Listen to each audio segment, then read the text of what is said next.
अस्सलाम वालेकुम dear student, आज हमारा टॉपिक ऑफ स्टडी है वो है the process of excretion. Excretion mean the removing of waste, toxic substances and unwanted substances from the body. Different kind of organisms living in the environment. मुख्तलिफ organisms environment में रहते हैं, पानी में, terrestrial यानी खुश्की में, केव्स बरोस यानी गारों में, या हिल्स पर और इसके साथ साथ डेजर्ट पर। अब डिफरेंट ऑर्गेनिजम्स डिफरेंट तरीक़ों से इवॉल्व हो चुके हैं। तमाम ऑर्गेनिजम्स के अंदर मॉडिफिकेशंस हो गई हैं। तमाम ऑर्गेनिज्म में अपने किस्म का एक ख़ास एक्सक्रीटरी सिस्टम पाया जाता है। मुख्तलिफ ऑर्गेनिजम्स मुख्तलिफ अंदाज़ों में मुख्तलिफ किस्म के वेस्ट सब्सटेंसेस को एक्सक्रीट आउट कर लेते हैं। सो डियर स्टूडेंट, आज के लेक्चर के अंदर हम यही बता रहे हैं कि कौन से ऑर्गेनिजम्स कौन से किस्म के एक्सक्रीशन कर लेते हैं, कौन से एक्सक्रीटरी प्रोडक्ट्स को एक्सक्रीट कर लेते हैं। यूरियोटिलिक, यूरिकोटिलिक और अमोनोटिलिक कौन से ऑर्गेनिजम्स होते हैं। प्लांट्स के अंदर क्या कोई ख़ास एक्सक्रीटरी सिस्टम मौजूद है कि नहीं, तो प्लांट्स में अगर मौजूद है तो कैसे, और नहीं है तो किस तरह वो अपने एक्सक्रीशन को काबू कर लेते हैं या वो किस तरह मॉडिफाई हो चुके हैं। इसी तरह डिफरेंट ऑर्गेनिजम्स में कौन सा एक्सक्रीटरी सिस्टम पाया जाता है। यूनिसेलुलर में किस किस्म का एक्सक्रीटरी सिस्टम मौजूद है, और अगर सिंपल मल्टीसेलुलर है, फॉर एग्जांपल इनवर्टिब्रेट में पाइलम पोरेपड़ा, तो उसमें कौन सा एक्सक्रीटरी सिस्टम मौजूद है। इसी तरह अगर कई इनवर्टिब्रेट्स में फॉर एग्जांपल पाइलम प्लेटीहेल्मिन्थस, उसके अंदर कौन सा एक्सक्रीटरी सिस्टम पाया जाता है। इसी तरह इकानोडर्मेट से लेकर कॉर्डेट्स तक जितने ऑर्गेनिजम्स हैं उसमें किस किस्म का एक एक्सक्रीशन प्रोसेस मौजूद है। तो आज के लेक्चर में हम तमाम पढ़ने वाले हैं। तो आइए स्टार्ट कर लेते हैं प्रोसेस को कि the excretion is basically the removing of the waste and unwanted substances from the body. So कौन से वेस्ट सब्सटेंसेस, ये क्वेश्चन है, और किस किस्म के वेस्ट सब्सटेंसेस। अब ये वेस्ट जिस्म में क्या कर रहे हैं, बेसिकली जिस्म के अंदर मेटाबॉलिज्म का प्रोसेस होता है। एनाबॉलिज्म और कैटाबॉलिज्म के दौरान कई किस्म के स्ट्रक्चर्स बनते हैं, कुछ टूटते हैं। इसी दौरान कुछ ऐसे मॉलिक्यूल्स बनते हैं जो कि जिस्म के लिए ज़रूरी नहीं होते। उसका जिस्म ने अगर रहना होता है तो फिर ये मुख्तलिफ़ जगहों पर नुकसानात फैला सकते हैं, इसलिए they are unwanted to us. इसको जिस्म से निकालना बेहतर होता है। तो यहाँ पर डिफरेंट किस्म के सब्सटेंसेस जब जिस्म से निकाले जाते हैं तो वो सब्सटेंसेस बेसिकली कहाँ से निकले, कौन से डेरिवेटिव्स हैं, किस चीज़ के डेरिवेटिव्स हैं। तो हमारे इसमें चूँकि मेटाबॉलिज्म प्रोसेस होता है तो उसके वेस्ट कौन कौन से हैं, उस प्रोसेस के दौरान जितने अनवांटेड सब्सटेंसेस बनते हैं ये वो वेस्ट्स हैं, और ये वो मेटाबॉलिज्म में रहने वाले मुख्तलिफ स्ट्रक्चर्स हैं। Amino acids, nucleic acid, purines and pyrimidines, muscles, creatinines and haemoglobin. ये कुछ मैंने लिखवा दिए हैं। इसके अलावा कई गैसेस जो कि वेस्ट सब्सटेंसेस हैं, फॉर एग्जांपल कार्बन डाइऑक्साइड, हमारे जिस्म में मुख्तलिफ सेल्स में ये बनता है। जब रेस्पायरेशन प्रोसेस हो, जब सेलुलर रेस्पायरेशन होता है, इस कार्बन डाइऑक्साइड को एक एक सेल से निकाल कर ब्लड में लाना, फिर ब्लड से थ्रू लंग्स के ज़रिए नोज से एक्सक्रीट आउट होना, तो ये भी एक एक्सक्रीटरी प्रोसेस है गैसेस का। इसी तरह प्लांट्स के अंदर there is no special mechanism for the process of excretion. Plants के अंदर कोई ख़ास प्रोसेस नहीं होता।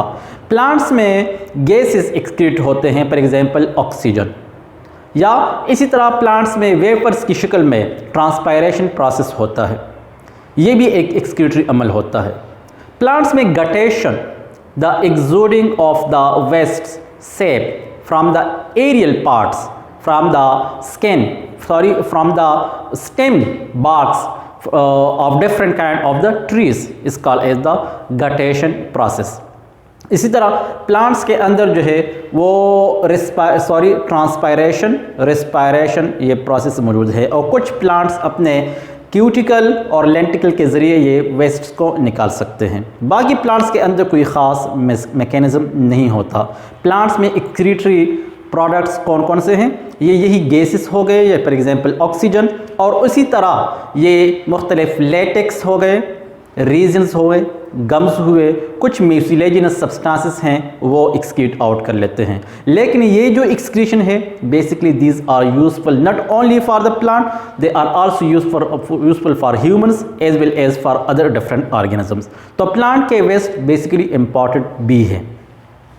इसी तरह एमिनो एसिड के डेरिवेटिव या एमिनो एसिड से निकले हुए वेस्ट के नाम कौन से हैं? यूरिया। इस is a very important question in the MDK test के एमिनो एसिड से कौन सा केमिकल निकलता है, either urea, uric acid, xanthine, creatinine या बिलिरुबिन्स। तो बेसिकली एमिनो एसिड से यूरिया, न्यूक्लिक एसिड से uric acid, purines and pyrimidines. ये क्या चीज़ हैं? Purines are the double ring compounds, double ring, जबकि पायरिमिडिन्स होते हैं सिंगल रिंग। डबल रिंग और सिंगल रिंग कंपाउंड्स हैं, ये दोनों बेसिकली होते हैं न्यूक्लिक एसिड्स। अब इस न्यूक्लिक एसिड्स में से इन दोनों से कुछ ऐसे केमिकल्स निकलते हैं जिसका नाम है हेक्सेंथीन, हाइपोहेक्सेंथीन एंड एलेंटोनिन्स। ये क्या है? These are the group of alkaloids like caffeine, morphine, nicotine etcetera. Alkaloids ऐसे नाइट्रोजिनस कंपाउंड्स होते हैं जो कि रिंग्स की शक्ल में मोस्टली पाए जाते हैं। ये मुख्तलिफ प्लांट से बेसिकली एक्सक्रीट आउट होते हैं, लेकिन यहाँ पर मुख्तलिफ एनिमल्स भी जस्ट लाइक प्लांट्स यानी अल्कलाइड जैसे स्ट्रक्चर ये अपने जिस्म से निकालते हैं जिसका नाम है xanthine, hypoxanthine and allantoins. These are very much important questions. Now urea, uric acid and all of these as well as certain creatinine compounds, they are the nitrogenous wastes। ये जहन में रख लें कि ये नाइट्रोजिनस कंपाउंड्स हैं, ये मुख्तलिफ साइक्लिक या नॉन साइक्लिक कंपाउंड्स होते हैं जो कि जिस्म से निकाले जाते हैं। इसका जिस्म में रहना नुकसान से खाली नहीं होता। इसी तरह muscles creatinine, creatinine basically creatinine phosphate आमतौर पर जिस्म के अंदर कुछ सब्सटेंसेस, कुछ केमिकल स्ट्रक्चर्स होते हैं। जब मसल्स कंट्रैक्शन रिलैक्सेशन करते हो तो उसके लिए कुछ ATPs चाहिए होती है। ये ATPs बेसिकली इधर से ही मिलती है। They are stored in different intracellular and extracellular parts, वहाँ पर ये स्टोर किए जाते हैं, यानी ATP करेंसी इसके पास होती है। जब कंट्रैक्शन और रिलैक्सेशन हो तो वहाँ पर ये यूटिलाइज होते हैं। अदरवाइज यहाँ पर इसके इस्तेमाल के बाद इसमें फास्फेट तो इस्तेमाल हो जाता है लेकिन क्रिएटिनिन रह जाता है। अब यही creatinine basically it is a heterocyclic amine. ये हीट्रोसाइक्लिक कंपाउंड्स होते हैं, एमाइनो ग्रुप यहाँ पर होता है। तो यहाँ पर यह भी कहा जाता है कि creatinine is also a nitrogenous containing compound, इसलिए it is a very important question. इसी तरह हीमोग्लोबिन, हीमोग्लोबिन हमारे जिस्म के अंदर RBCs पर मौजूद प्रोटीन मॉलिक्यूल्स हैं जो कि रेड कलर देते हैं रेड ब्लड को। उसके अंदर रेड कलर क्यों होता है? क्योंकि ये आयरन की वजह से मौजूद है। अब इसको डिनोट किया जाता है HB। जब हीमोग्लोबिन यानी RBCs का जो लाइफ टाइम है वो है 120 डेज, यानी कितना? 4 मंथ ड्यूरेशन। जब ये बनते हैं बोन मेरो में तो सारे जिस्म में सर्कुलेट कर लेते हैं। अपने फंक्शंस कंप्लीट होने के बाद ये तकरीबन 4 महीने के आफ्टर ये लीवर का रुख कर लेते हैं, जहाँ पर ये इसका हीमोग्लोबिन ये मुकम्मल टूटने लगता है, यानी RBCs become destroyed inside the liver. It is destroyed by the cells namely the hepatocytic cells. तो उसको ब्रेक किया जाता है, यानी ये जब ब्रेक होता है हीमोग्लोबिन तो ये निकालता है एक केमिकल को जिसका नाम है बिलिरुबिन्स। अब ये बिलिरुबिन्स ये एक्सक्रीटरी सिस्टम के हवाले किया जाता है, इसको यूरिन के साथ टच किया जाता है ताकि उसका एक ख़ास कलर हो, येलोइश या ब्राउनिश कलर, उसको ये देते हैं। इसी तरह it also pass towards the digestive system, यानी फीसिस के साथ इसको ऐड किया जाता है ताकि इसको भी थोड़ा बहुत कलर दे। तो यहाँ पर ये bilirubin basically these are the waste products of the haemoglobin that form inside the liver. It pass towards the excretory system, it will add toward the a little bit towards the digestive system. तो ये कुछ compounds थे जो कि excretory होते हैं। उसके बाद आते हैं कि nature of the excretory products to habitat. अब एक्सक्रीटरी प्रोडक्ट्स डिफरेंट किस्म के हो गए, लेकिन मुख्तलिफ ऑर्गेनिज्म जो मुख्तलिफ हैबिटेट में रहते हों, पानी में रहते हों, डेजर्ट्स में रहते हों, प्लेन्स पर रहते हों, हिल्स पर रहते हों, या हैबिटेट के हवाले से मुख्तलिफ ऑर्गेनिज्म में मुख्तलिफ किस्म के वेस्ट होते हैं। आइए पढ़ते हैं इसको कि amount of the excretory product. अब एक्सक्रीटरी प्रोडक्ट कौन कौन से हैं, कितने अमाउंट में हैं और कौन कौन से ऑर्गेनिजम्स में ये पाए जाते हैं। तो ये बहुत ही टेक्निकल पॉइंट है कि कुछ एक्सक्रीटरी प्रोडक्ट्स बहुत ही ज़्यादा अमाउंट में जिस्म से एक्सक्रीट होते हैं, कुछ लेस अमाउंट में और कुछ बेहद ही लेस अमाउंट में एक्सक्रीट आउट होते हैं। अब उसके नाम कौन कौन से हैं देख लीजिए। तो जो एक्सेस अमाउंट में एक्सक्रीट आउट होते हैं वो है ammonia, uric acid and urea. Ammonia को एक्सक्रीट करने वाले जितने भी ऑर्गेनिज्म है ये हमेशा एक्वेटिक रहेंगे। इसको जहन में रख लीजिएगा कि एक्वेटिक ऑर्गेनिज्म शायद वो सिंपल हो, शायद वो कम्प्लेक्स हो। अब जितने भी यूनिसेलुलर हो या मल्टी सेलुलर हो तो उसके जिस्म से हमेशा अमोनिया ही एक्सक्रीट आउट होता है। यूरिक एसिड एक सॉलिड क्रिस्टलाइन सॉलिड है। ये हमेशा आर्थ्रोपोड्स, रेप्टाइल्स और बर्ड्स के जिस्म से एक्सक्रीट आउट होता है।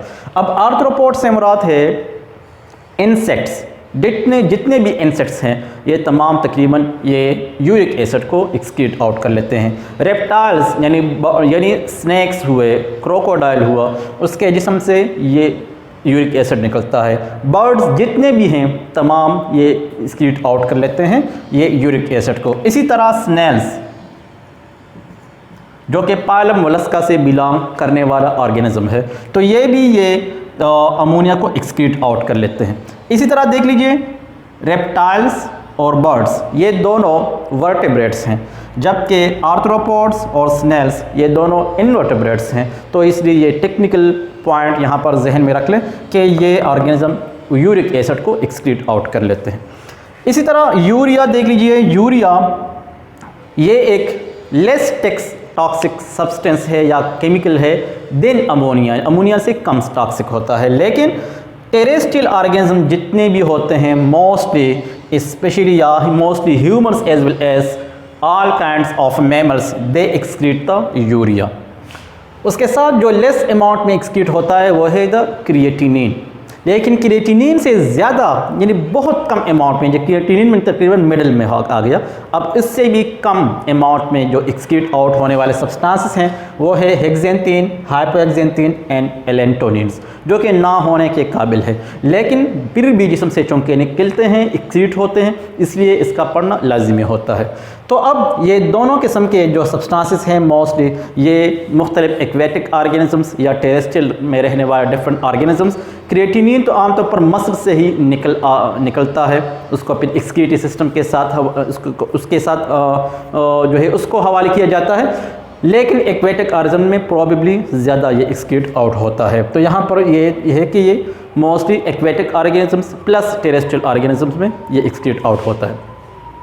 अमोनिया की बात कर लेते हैं कि अमोनिया क्या चीज़ है और कैसे ये बनता है जिस्म के अंदर और फिर ये कैसे एक्सक्रीट आउट होता है।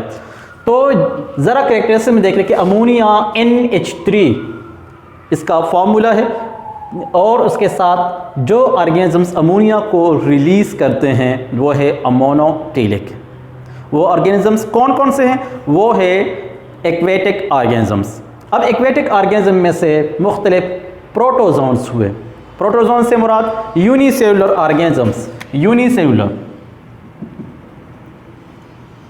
For example paramecium, euglena, amoeba, chlamydomonas, ये इससे मुराद है।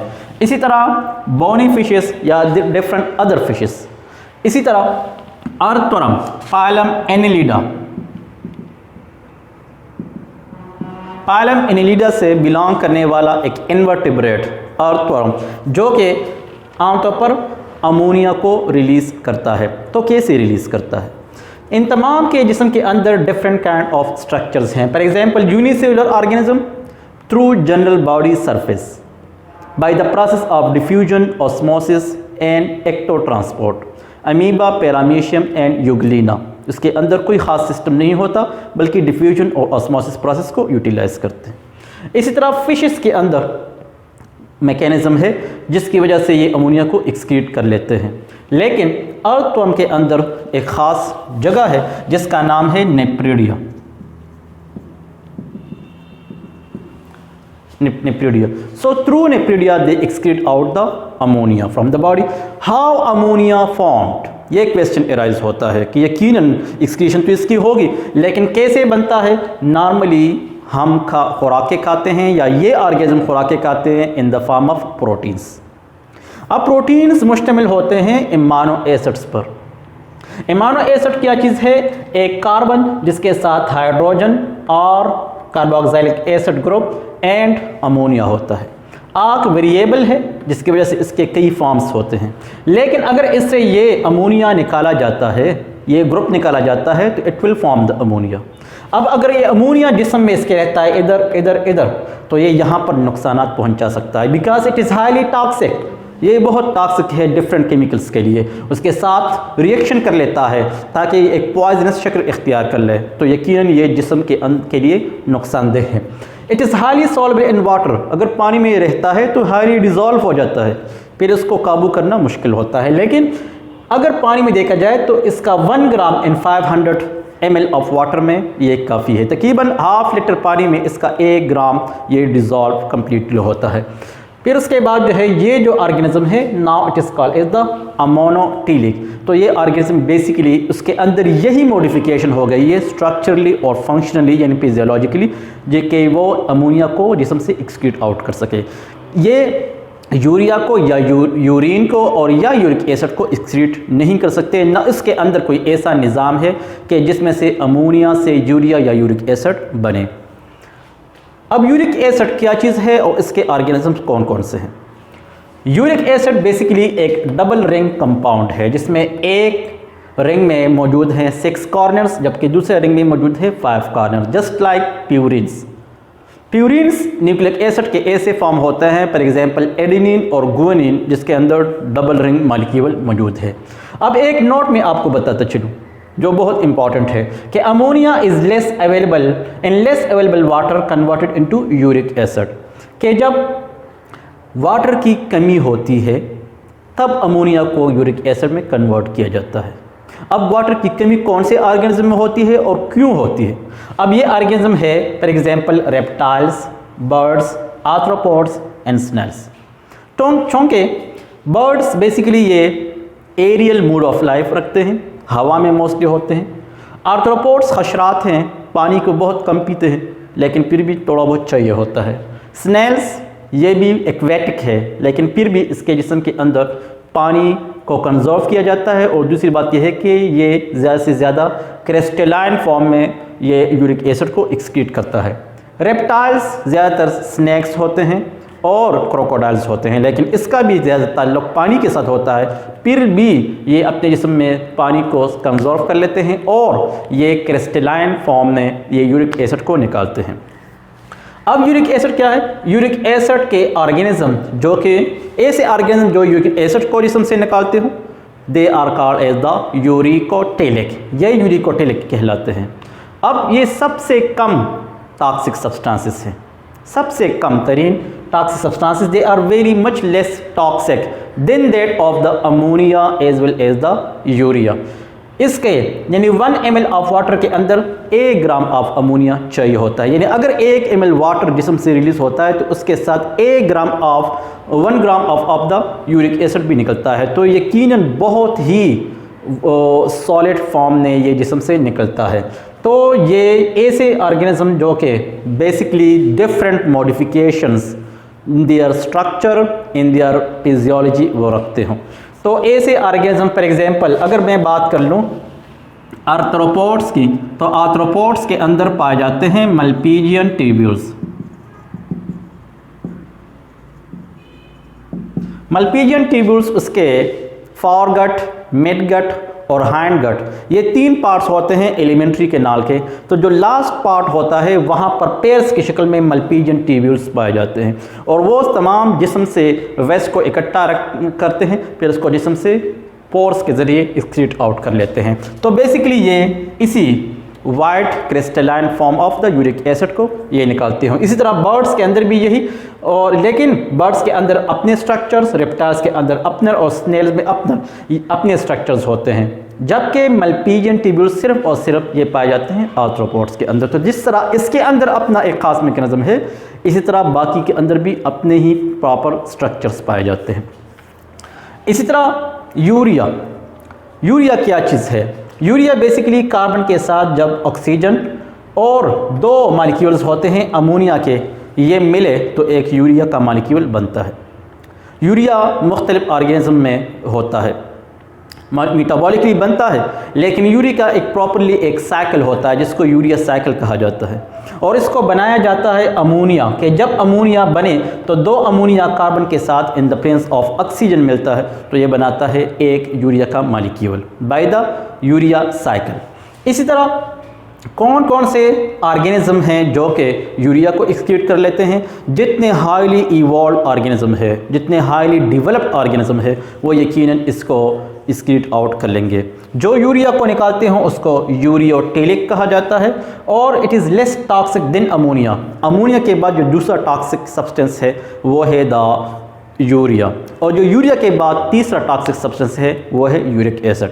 यानी यूरिक एसिड सबसे लेस टॉक्सिक, यूरिया उसके बाद टॉक्सिक, और अमोनिया सबसे ज़्यादा टॉक्सिक होता है।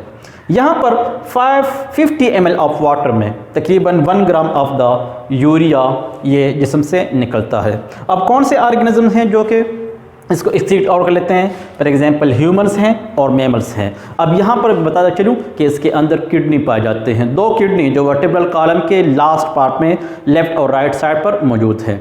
अब ये किडनी एक ऑस्मो रेगुलेटरी ऑर्गन एक तरफ है, लेकिन एक्सक्रीटरी ऑर्गन ये दूसरी तरफ है। इसी वजह से जिस्म के अंदर ये ब्लड की फिल्ट्रेशन कर लेता है, स्क्रीनिंग कर लेता है, लेकिन साथ साथ ये है कि इसके अंदर मिलियन ऑफ नेफ्रॉन्स पाए जाते हैं, और ये नेफ्रॉन्स बेसिकली ये सफाई का काम कर लेते हैं और ये टॉक्सिक सब्सटेंसेस को जिस्म से निकालते हैं। इसी वजह से एक ख़ास सिस्टम हमारे जिस्म में, जबकि तमाम मैमल के जिस्म में ये पाया जाता है, जिसको एक्सक्रीटरी सिस्टम कहा जाता है, जो कि basically million of the nephrons पर मुश्तमिल होता है।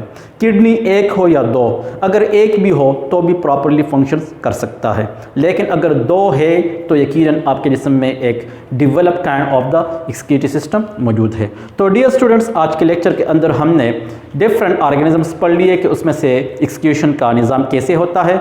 अमोनोटीलिक, यूरियोटीलिक, यूरिकोटीलिक के बारे में पढ़ा, डिफरेंट स्ट्रक्चर्स पढ़े। उम्मीद है कि आज के लेक्चर को आप बहुत ही बेहतर अंदाज में समझे होंगे। सो हमारे साथ रहिएगा और हमारे लेक्चर को लाइक कर दीजिएगा। Thank you.